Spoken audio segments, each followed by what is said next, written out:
Hello students, आपका स्वागत है आपके अपने यूट्यूब चैनल अधिराज एजुकेशन में। आज हम क्रेडिट मैनेजमेंट का सेकेंड इलस्ट्रेशन स्टार्ट करेंगे। क्रेडिट मैनेजमेंट का इंट्रोडक्शन पार्ट हमने फर्स्ट वाले वीडियो में कवर किया है। Please before start any illustration please watch first introduction part of credit management video, जिसका लिंक डिस्क्रिप्शन बॉक्स में गिवन है। स्टार्ट करते हैं अपना second illustration. Present annual sale of the company X amounting rupees 40 lakh at rupees 10 per unit। अभी यहाँ पे specifically mention है, यहाँ पे आपको selling price per unit available है 10, okay, and your sales value is rupees 40 lakh। So you have to calculate first units. You have to calculate first units. So units is equal to total sales amount which is 40 lakh divided by 10. So your total units sale is equal to 4 lakh। अब यहाँ पे ये सोचना कि यहाँ पे units calculate क्यों करना है। सो देखो नेक्स्ट लाइन पे आपको यहाँ पे स्पेसिफिकली मेंशन है वेरिएबल कॉस्ट पर यूनिट। अभी देखो यहाँ पे आपको स्पेसिफिकली गिवन है variable cost per unit 6 rupees है, लेकिन आपके पास यूनिट्स एब्सेंट थे। ओके, मतलब यहाँ पे आपको यूनिट्स अवेलेबल नहीं थे, तो आपको यहाँ पे सबसे पहले यूनिट्स कैलकुलेट करना जरूरी था, क्योंकि आपको वेरिएबल कॉस्ट निकालना है। So for the calculation of variable cost you must calculate the unit first. So units formula is equal to sales amount which is 40 lakh divide by 10 is equal to 4 lakh units. It's your present annual sale. Okay, now next one fix cost given है which is 3 lakh annually। okay, specifically mention है fixed cost given है 3 lakh annually। okay, now next the present credit period is 1 month which is proposed to extend to 2 and 3 month which is appears to be more profitable। अभी यहाँ पे एक point बहुत ज्यादा important है। सो present policy के लिए आप क्रेडिट पीरियड अलाउ कर रहे हो 1 month. Now in proposed policy it will extend to 2 and 3 month. तो यहाँ पे एक पॉइंट क्लियर हो गया कि यहाँ पे आपको प्रेजेंट पॉलिसी बनेगी एक, और प्रपोज्ड पॉलिसी में अवेलेबल है आपको एक्स्ट्रा 2 पॉलिसीज, मतलब आपकी टोटल पॉलिसी बनेगी 3। सो present policy, new policy 1 and new policy 2, जिसका क्रेडिट पीरियड प्रेजेंट पॉलिसी के लिए 1 मंथ होगा एंड न्यू पॉलिसी 1 के लिए 2 मंथ एंड न्यू पॉलिसी 2 के लिए 3 month which is appears to be more profitable. अभी कौन सी पॉलिसी ज्यादा प्रॉफिटेबल है वो हमें कैलकुलेट करने के बाद पता चलेगा। Now next important part, due to extension of credit period sales will increase by 10% and 25% respectively. यहाँ पे और एक पॉइंट यहाँ पे इंपॉर्टेंट है जो आपके लिए यहाँ पे ऐड हो रहा है। सो जैसे ही आप क्रेडिट पीरियड एक्सटेंड कर रहे हो from 1 month to 2 month and 1 month to 3 month, okay, तो उसके हिसाब से आपका सेल्स इंक्रीज हो रहा है। तो जैसे ही आप क्रेडिट पीरियड इंक्रीज कर रहे हो from 1 month to 2 month, in this case your sales will increase by 10%। मतलब राइट नाउ आपका सेल्स कितना है 4 lakh units. Okay, so 4 lakh unit plus 10%, so 4 lakh 40 it is increase sales. Okay, and in second part policy number 2 में आपका sales increase हो रहा है 25% से, मतलब 4 lakh plus 25%, it is consider as a 1 lakh। Okay, means 4 lakh plus 1 lakh you will get 5 lakh units in policy number 2। अब देखते हैं इसका कैलकुलेशन कैसे होता है। Okay, now at initial phase present policy में हमने यूनिट्स कैलकुलेट किए। कितने यूनिट्स है हमारे 4 लाख यूनिट्स है। एक यूनिट कितने का है ₹10। So your sales for present policy is 40 lakh. Okay, in new policy 1 जैसे ही आपका क्रेडिट पीरियड इंक्रीज हो रहा है from 1 month to 2 month, your sales increase by 10%, मतलब 4 lakh units plus 10%, 4 lakh unit plus 10% means 4 lakh plus 40,000। your answer will be 4 lakh 40. Okay, now 4 lakh 40,000 into 10, so your new policy 1 के लिए आपका sales बनेगा 44 lakh. Okay, now new policy 2 के लिए क्या बोला उन्होंने, जैसे आपका क्रेडिट पीरियड इंक्रीज हो रहा है from 1 month to 3 month. Okay, 1 month to 3 month, यहाँ पे देखो 1 मंथ टू 3 मंथ. सो जैसे आपका क्रेडिट पीरियड 3 मंथ के लिए आ रहा है तो आपका सेल्स इंक्रीज हो रहा है 25% से. अभी प्रॉब्लम यहाँ पे ये आ रहा है आपको कि अभी जो 25% कैलकुलेट करना है वो कौन सी अमाउंट पे करना है. तो हमेशा याद रखना, आपको जब भी कंपैरिजन करना होता है आपको प्रेजेंट पॉलिसी के साथ ही करना है. ओके, सो प्रेजेंट पॉलिसी में आपका सेल्स कितना था 4 lakh unit. Okay, present policy में आपका सेल्स कितना था 4 लाख यूनिट प्लस 25%, तो इसके हिसाब से आपका आंसर आएगा पूरा 5 लाख यूनिट्स. और यो एक यूनिट की सेलिंग प्राइस कितनी थी ₹10. So your sales for new policy 2 is 50 lakh. Okay, साथ में आप क्या निकालना है वेरिएबल कॉस्ट. ओके, जिसके लिए यूनिट्स अवेलेबल है as well as variable cost per unit भी अवेलेबल है. तो सबसे पहले हम प्रेजेंट पॉलिसी का वेरिएबल कॉस्ट निकालेंगे. सो वेरिएबल कॉस्ट निकालने के लिए हमारा प्रेजेंट पॉलिसी में टोटल यूनिट्स कितना अवेलेबल है 4 lakh. Okay, now variable cost per unit कितना गिवन है यहाँ पे देख सकते हो आप. Variable cost per unit given है ₹6. ओके, सो कैलकुलेशन करने के लिए यहाँ पे देखोगे 4 लाख इंटू 6, तो आपका आंसर यहाँ पे आएगा 24 लाख. ये आपका रहेगा variable cost for present policy. So new policy के लिए हमारे यूनिट्स कितने थे 4,40,000. Okay, again multiply by 6 is equal to your amount will be 26,40,000. Okay, and new policy 2 में आपका आंसर कितना रहेगा यहाँ पे 5 लाख. 5 लाख आपके टोटल यूनिट से न्यू पॉलिसी 2 में. Again multiply by 6 is equal to आपका आंसर आएगा यहाँ पे 30 लाख. ओके, आपका आंसर यहाँ पे रहेगा 30 lakh. Next, the company required a pre tax return on investment at least 20%. अभी ये क्या है, इसे हम कहेंगे opportunity cost. Okay, for the level of risk involve evaluate the profitability. तो जैसे कि हमारा स्पेसिफिकली फॉर्मेट देखा था हमने पहले भी. ओके, उस स्पेसिफिक फॉर्मेट के हिसाब से ही हमें अपॉर्चुनिटी कॉस्ट कहाँ पे यूज करना है. देखो एक्सपेक्टेड कॉस्ट में हमें यूज करना है अपॉर्चुनिटी कॉस्ट जो गिवन है आपका 20%. ओके, अभी हमारे पास कैलकुलेशन के हिसाब से सेल्स अवेलेबल है, वेरिएबल कॉस्ट अवेलेबल है, फिक्स कॉस्ट अवेलेबल है.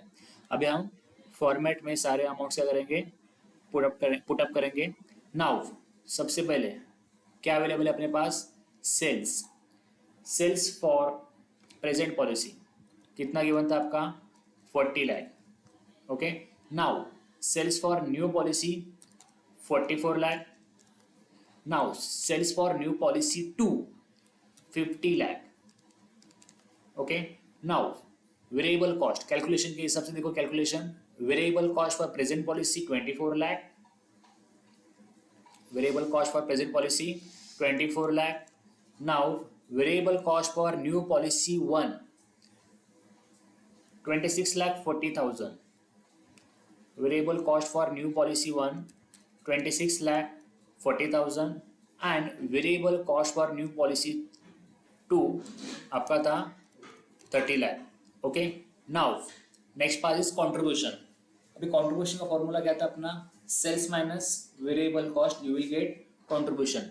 सो कॉन्ट्रीब्यूशन कैलकुलेट करने के लिए आपका पॉइंट क्लियर है. Sales minus variable cost you will get 16 lakh in present policy as a contribution. In new policy 1 में आपका कॉन्ट्रीब्यूशन कितना रहेगा 44 lakh minus 26,40,000. So your answer will be 17,60,000. And in new policy 2 में आपका कॉन्ट्रीब्यूशन रहेगा 50 lakh minus 30 lakh. So 20 lakh is your contribution in new policy 2. Now fix cost. अभी यहाँ पे फिक्स कॉस्ट स्पेसिफिकली गिवन है. ओके, तो देखो यहाँ पे फिक्स कॉस्ट अवेलेबल है आपका 3 लाख एनुअली और fix cost remains same in all policies, चाहे प्रेजेंट पॉलिसी हो चाहे वो प्रपोज पॉलिसी हो। ओके, सो आपका फिक्स कॉस्ट है 3 लाख, सो 3 lakh is your fix cost. Present policy के लिए भी सेम, न्यू पॉलिसी 1 के लिए भी सेम एंड न्यू पॉलिसी 2 के लिए भी same. Now you have to calculate the operating profit, you have to calculate the operating profit. 3 minus 4, अभी 3 क्या है यहाँ पे अपना कॉन्ट्रीब्यूशन एंड 4 क्या है fix cost, you will gate operating profit.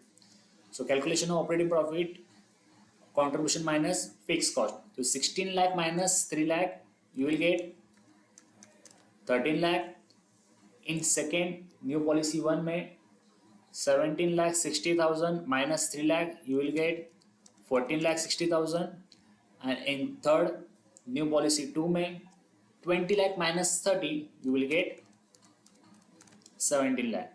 Okay, now आपका एक्सपेक्टेड प्रॉफिट यहाँ पे कंप्लीट हो चुका है। नाउ नेक्स्ट पार्ट है अपना expected cost. Okay, now expected cost में सबसे पहला जो पॉइंट है वो पॉइंट क्या है, इन्वेस्टमेंट इन अकाउंट रिसीवेबल। अभी इन्वेस्टमेंट इन अकाउंट रिसीवेबल के लिए मैंने एक फॉर्मूला लिखा था, ओके, या फिर एक फॉर्मूला बताया था। तो वो फॉर्मूला क्या था, इन्वेस्टमेंट इन अकाउंट रिसीवेबल के लिए अपना फॉर्मूला क्या था, देखो यहाँ पे इन्वेस्टमेंट इन अकाउंट रिसीवेबल, देखो यहाँ पे investment in account receivable is equal two variable cost plus fix cost और सेल्स। लेकिन आपको सेल्स कभी लेना है, जब फिक्स कॉस्ट और वेरिएबल कॉस्ट दोनों में से एक अमाउंट उस पर्टिकुलर इलस्ट्रेशन में अवेलेबल नहीं होगी तो। लेकिन अगर देखा जाए तो हमारे इलस्ट्रेशन में fix cost and variable cost दोनों भी अवेलेबल है, तो हमें इन्वेस्टमेंट इन अकाउंट रिसीवेबल क्या लेना होगा, हमें fix cost plus variable cost. So यहाँ पे देखो वेरिएबल कॉस्ट कितना है 24 लाख, वेरिएबल कॉस्ट अपना अवेलेबल है 24 लाख एंड फिक्स कॉस्ट आपका अवेलेबल है 3 लाख। सो आपका इन्वेस्टमेंट इन अकाउंट रिसीवेबल आएगा 27 lakh. Okay, in case of new policy 1 again 26 lakh 40,000 plus 3 lakh, so 29 lakh 40,000। Now next variable cost plus fix cost के हिसाब से 30 लाख प्लस 3 लाख, सो 33 लाख आपका क्या रहेगा, investment in account receivable in case of new policy 2। Now numbers of days, week और month in a year, तो आपको data कौन से फॉर्मेट में दिया आपको ये देखना था। तो यहाँ पे आपने देखा हमने, आपको जो डेटा अवेलेबल था वो मंथ फॉर्मेट में था। देखो credit period 1 month increase to 2 and 3 month, मतलब यहाँ पे आपका आएगा numbers of month in a year. Okay, यहाँ पे आपका आएगा numbers of month in a year. So यहाँ पे नंबर्स ऑफ मंथ कितना आएगा 12 12 12। Now credit period for present policy 1, credit period for present policy new policy 1 के लिए 2 and credit period for new policy 2 के लिए 3। ओके, सो प्रेजेंट पॉलिसी के लिए 1, न्यू पॉलिसी 1 के लिए 2 एंड न्यू पॉलिसी 2 के लिए 3, जो आपको पर्टिकुलर इलस्ट्रेशन में गिवन है। Now next part average debtors. Now average debtors is equal to investment in account receivable upon numbers of month in a year multiply by credit period. Again देखो average debtors is equal to investment in account receivable divide by numbers of month in a year, investment in account receivable divide by numbers of month in a year multiply by credit period. तो देखो यहाँ पे specifically आपके particular सम में available है investment in account receivable upon number of month in a year multiply by credit period. Okay, तो calculation करेंगे तो उस कैलकुलेशन के हिसाब से आपका प्रेजेंट पॉलिसी में एवरेज डेटर्स आएगा 2,25,000, न्यू पॉलिसी 1 में आपका एवरेज डेटर्स आएगा 4,90,000 एंड न्यू पॉलिसी 2 में आपका एवरेज डेटर्स आएगा 8,25,000। Now next one is opportunity cost in percentage. जो भी आपको स्पेसिफिकली सम में अवेलेबल है कितना है 20%। Okay 20% for present policy, 20% for proposed policy. Okay now next cost in rupees, formula clearly mention है 4 into 5 average debtors into opportunity cost in percentage. मतलब यहाँ पे आपको 2,25,000 का आपको कितना निकालना है 20% निकालना है। यहाँ पे 4,90,000 का 20% निकालना है और यहाँ पे 8,25,000 का 20% निकालना है। ओके सो कैलकुलेशन करने के बाद यहाँ पे आपका आंसर आएगा कॉस्ट इन रुपीज में 2,25,000 के लिए आंसर आएगा आपका 45,000। इन न्यू पॉलिसी 1 में आपका कॉस्ट इन रुपीज आएगा 98,000 एंड इन न्यू पॉलिसी 2 में आपका कॉस्ट इन रुपीज आएगा 1,65,000। ओके नाउ सी, अभी यहाँ पे सी पॉइंट क्या गिवन है नेट बेनिफिट। क्या गिवन है नेट बेनिफिट ए माइनस बी। सो ए क्या था अपना एक्सपेक्टेड प्रॉफिट और बी क्या था अपना एक्सपेक्टेड कॉस्ट। ओके तो एक्सपेक्टेड प्रॉफिट के लिए आप कंसिडर करेंगे operating profit and expected cost के लिए आप कंसिडर करेंगे cost in rupees. Okay so आप यहाँ पे नेट बेनिफिट निकालोगे तो प्रेजेंट पॉलिसी के लिए ए माइनस बी आपका यहाँ पे आंसर आएगा 12,55,000। इन न्यू पॉलिसी 1 में आपका आंसर आएगा 13,62,000 एंड थर्ड में 15,35,000। ओके नाउ आपको यहाँ पे और एक पॉइंट निकालना होता है वो होता है पॉलिसी बेनिफिट। क्या होता है पॉलिसी बेनिफिट।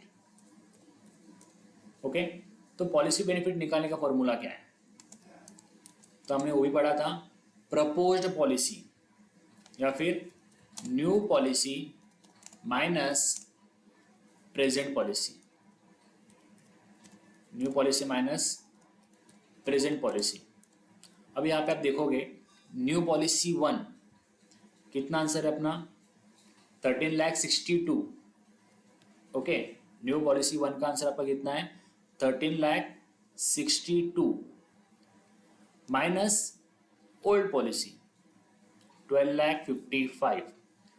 तो दोनों में का डिफरेंस कितना है देखो यहाँ पे आपको डिफरेंस निकालोगे तो आपका आंसर आएगा 1,07,000। ओके सेम न्यू पॉलिसी 2 को भी आपको सेम फॉर्मूला यूज करना है। सो न्यू पॉलिसी 2 में आपका प्रॉफिट कितना अवेलेबल है 15,35,000। Okay new policy 15,35,000 minus present policy. सो प्रेजेंट पॉलिसी का प्रॉफिट कितना अगेन 12,55,000। तो यहाँ पे आप देखोगे आपको कंपेयर करने के लिए हमेशा प्रेजेंट पॉलिसी ही चाहिए। यह आपको सबसे इंपॉर्टेंट बात यहाँ पे समझनी है। आपके कितनी भी प्रपोज्ड पॉलिसी न्यू पॉलिसी रहेंगी तो भी आपको हर एक पॉलिसी का कंपैरिजन प्रेजेंट पॉलिसी के साथ ही करना है। Okay so 15,35,000 minus 12,55,000 so your answer will B 2,80,000। अभी एक पॉइंट तो यहाँ पे क्लियर हो गया प्रेजेंट पॉलिसी में आपका जो प्रॉफिट है 12,55,000 उससे ज़्यादा प्रॉफिट आपको न्यू पॉलिसी 1 में कितना है 1,07,000। यहाँ पे आप देख सकते हो आपका प्रॉफिट कितने पॉइंट अमाउंट से बढ़ा है 1,07,000 से बढ़ा है। लेकिन अगर आप देखोगे न्यू पॉलिसी 2 में आपका profit as compare to present policy 2,80,000 से इंक्रीज हुआ है। इसका मतलब आपको जो क्वेश्चन पूछा गया था new policy should be implemented और नॉट। ओके तो इन दिस क्वेश्चन आपको ये भी समझना है कि आप न्यू पॉलिसी के लिए जाओगे प्रेजेंट पॉलिसी को डिसकंटिन्यू करेंगे। क्यों क्योंकि आपको न्यू पॉलिसी में प्रॉफिट इंक्रीज होके मिल रहा है लेकिन अभी न्यू पॉलिसी में which one policy will selected. So definitely आपका आंसर रहेगा न्यू पॉलिसी 2। क्यों? क्योंकि वो आपका पॉलिसी बेनिफिट इंक्रीज हो रहा है 2,80,000 से as compare to 1,07,000। Okay, now so आपका ये एडवाइस रहेगा, the policy 2 of extending credit period to 3 months should be adopted by the company because it is giving a more profit as compared to new policy 1 and present policy। Okay, अगर यहाँ पे अगर आपको कुछ भी doubts हो तो आप कमेंट कर सकते हो, मैं आपको आंसर दे दूंगा। Thank you for watching this video. मिलते हैं अगले वीडियो में न्यू इलिस्ट्रेशन के साथ। अगर पसंद आए तो लाइक करो, शेयर करो एंड सब्सक्राइब करो। Thank you.